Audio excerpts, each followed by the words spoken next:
खड़ा है। विदेश में भारत का डंका बज रहा है, बीजेपी ऐसा कह रही है। डंका बज तो रहा है, चाइना ने भारत पे कब्जा कर लिया। औद्योगिक की बात करते उसी न्यूयॉर्क में जाते हैं और अखबार के पन्नों में नहीं छपता है, लेकिन यहाँ की मीडिया जय श्री राम के नारे से दिखाती है कि नरेंद्र मोदी जी का पांव छुआ जाता है दूसरे देश के प्रधानमंत्री। इस पे क्या पांव, आप ये बताइए, नरेंद्र मोदी का पांव छूना देश की आत्मा का अपमान होना, मतलब लोकतंत्र की हत्या। संविधान की इज्जत कीजिए, लोकतंत्र की इज्जत कीजिए, शासन की इज्जत कीजिए, देश में लोगों की इज्जत कीजिए।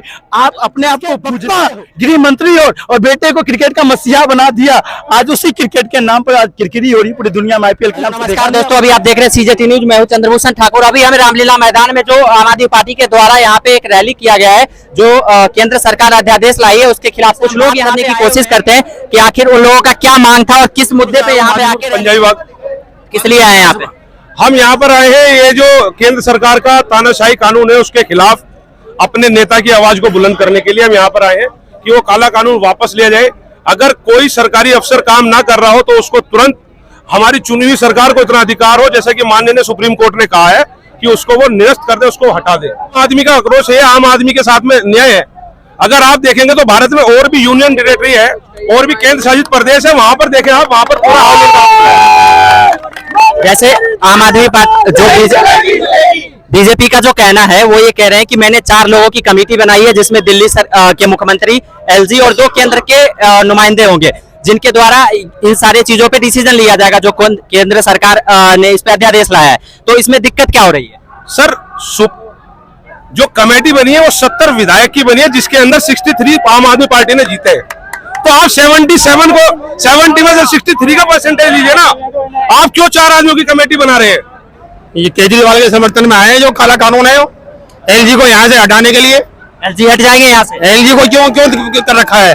जब उनकी पावर उनको दे रखी, जो केजरीवाल की पावर है तो केजरीवाल को दो, जो एलजी की पावर है वो एलजी के पास रहनी चाहिए। इससे प्रभाव ये पड़ेगा, जिस तरह से केंद्र की तानाशाही सरकार भारतीय जनता पार्टी निरंतर लोकतंत्र की हत्या कर रही है और संविधान की हत्या कर रही है, उसका जवाब दिल्ली की इसी रामलीला ग्राउंड, जिस आंदोलन से ये पार्टी निकली है, उसी आंदोलन के माध्यम से देश की जनता और दिल्ली की जनता के माध्यम से लोकतंत्र को बचाने के लिए इसी रामलीला ग्राउंड से इन्होंने कुछ किया है। ये आम आदमी पार्टी, अरविंद केजरीवाल जी, इनके तमाम सिपाही, जो भारत के 130 करोड़ जो जनता है, वो लोकतंत्र बचाने के लिए सड़क से तक लड़ाई करेगी। जनता की आवाज नहीं बनेंगे। आज जिस निरंतर, आप ये बताइए, दिल्ली के अंदर या देश के तमाम राज्य के अंदर अगर राज्य और प्रदेश की जनता प्रदेश के लिए सरकार चुनती है तो जवाबदेही किसकी होनी चाहिए? प्रदेश की सरकार की होनी चाहिए या केंद्र सरकार की दखलबाजी होनी चाहिए? आप ये बताइए, जिस तरह से ये अध्यादेश लाकर क्या करना चाहते हैं? ये करना चाहते हैं, तानाशाही को बनवाना चाहते हैं, जिसके लिए वो जाना चाहते हैं। जिस तरह से जर्मनी का नर्क किया था हिटलर ने, वही शासन ये भारत के अंदर लाना चाहते हैं। जिस भारत को पूरा विश्व में मदर ऑफ डेमोक्रेसी के नाम से जाना जाता है, आज 2014 के बाद से मदर ऑफ डेमोक्रेसी के नाम से जाने लगे। आप ये बताइए, किस विदेश नीति की बात करते हैं आप? उसी विदेश नीति की बात करते हैं जो रसिया भारत के साथ संधि था कि हमेशा किसी भी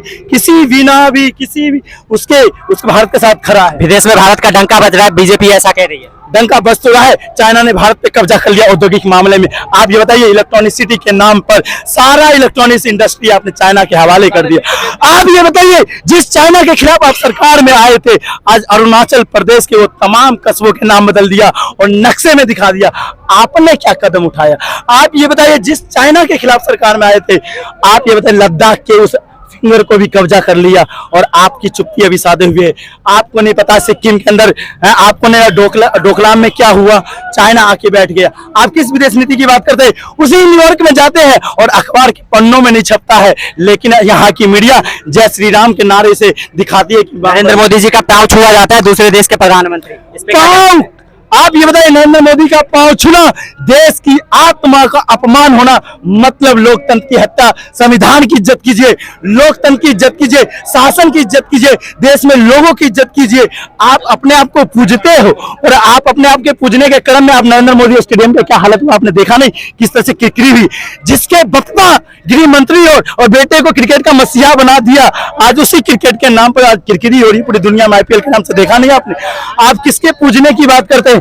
आज जिस देश में भाईचारे का नाम जाना जाता है, वसुधैव कुटुंबकम को, उसी देश को बाहर अगर कोसा जाता है भाईचारे खात्मे के नाम पर, उसी देश में भाई को भाई से लड़ाया जाता है, दंगा फैलाया जाता है तो पंथ के नाम पर, अगर दंगा फैलाया जाता है क्षेत्रवाद के नाम पर, दंगा फैलाया जाता है तो संविधान की हत्या करके।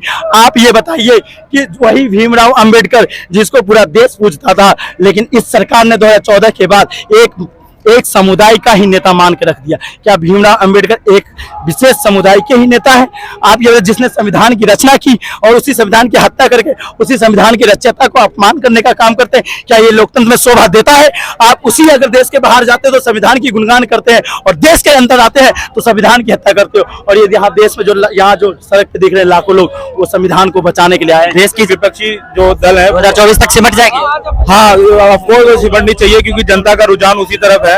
लेकिन कुछ मीडिया के पर्सन जो है, कुछ लोग जो है पैसा लेके जो है उनके पक्ष में राय रख रहे हैं। ये आरोप तो हर समय से लगते आ रहा है। जितने भी पार्टियां जो केंद्र में आती है वो यही मीडिया पे आरोप लगाती है कि ये पैसा लेके न्यूज चलाते हैं। हर पार्टियों का यही काम है, तो आज भी ये हो रहा है, तो इसमें कोई दो राय नहीं। एक परसेप्शन बनाया जा रहा है, जो जनता के आगे एक परसेप्शन क्रिएट किया जा रहा है कि जो भी हम बोल रहे हैं, जो भी हम कर रहे हैं, वो एक ठीक हो रहा है। क्यों? क्योंकि धर्म के नाम पर, जाति के नाम पर आप लोगों को बांट रहे हैं, हिंदू को मुस्लिम के खिलाफ खड़ा कर रहे हैं, छोटी जातियों को बड़ी जातियों के खिलाफ कर रहे हैं, जो इससे पहले कभी बहुत ही रेयर कम होता था, लेकिन अब जो है 75 साल से इतनी सरकारें आई है, लेकिन किसी सरकार ने इतनी सुविधा नहीं दी। जनता का पैसा जनता में डाल रहा बेचारा, मतलब बिजली बेच के बिजली बोर्ड में, जल बोर्ड में डाल रहा, और डीटीसी का किराया और दवाई का किराया, जैसे टोल टैक्स, हाउस टैक्स, मतलब इनकम टैक्स, उल्टा सारा टैक्स, और जनता का पैसा जनता में डाल रहे हैं। अब इनको मतलब अध्यादेश उल्टा लगा दिया, जबकि सुप्रीम कोर्ट ने आदेश दे दिया है।